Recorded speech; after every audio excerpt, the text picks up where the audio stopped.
ครับก็สวัสดีครับวันนี้คืออยู่กับป่าหินเหมือนเดิมครับป่าหิน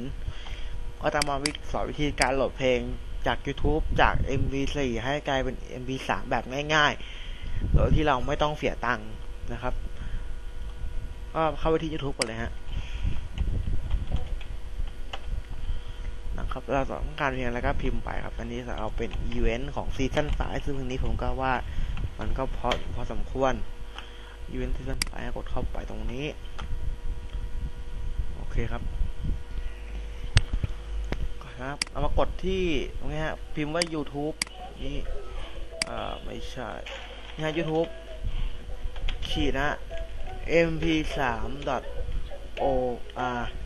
ฮะเนี่ยพิมพ์เข้าไปฮะอันนี้คือเอาเป็นที่ให้ใส่ลิงก์ครับแล้วก็ copy เนี่ยมาเนี่ย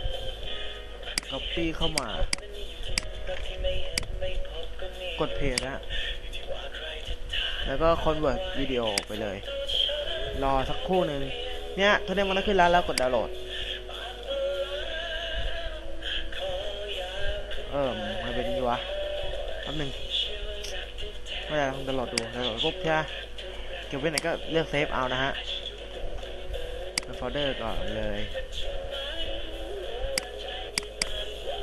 อีเวนต์ซีซั่น5ฮะแล้วปิด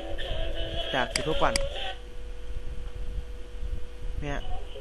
มันก็เปิดได้เหมือนกันนะฮะเนี่ยแล้วก็ก๊อปลงโทรศัพท์อะไรพวกนี้ก็ได้แล้วแต่เรา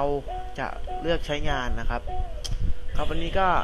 ไงก็สวัสดีกันนะเดี๋ยวมีอะไรมาสอนอีกเพิ่มเติมกับเทคนิคการใช้งานคอมพิวเตอร์นะฮะก็เดี๋ยวมีการมาสอนกันเรื่อยๆฮะครับสวัสดี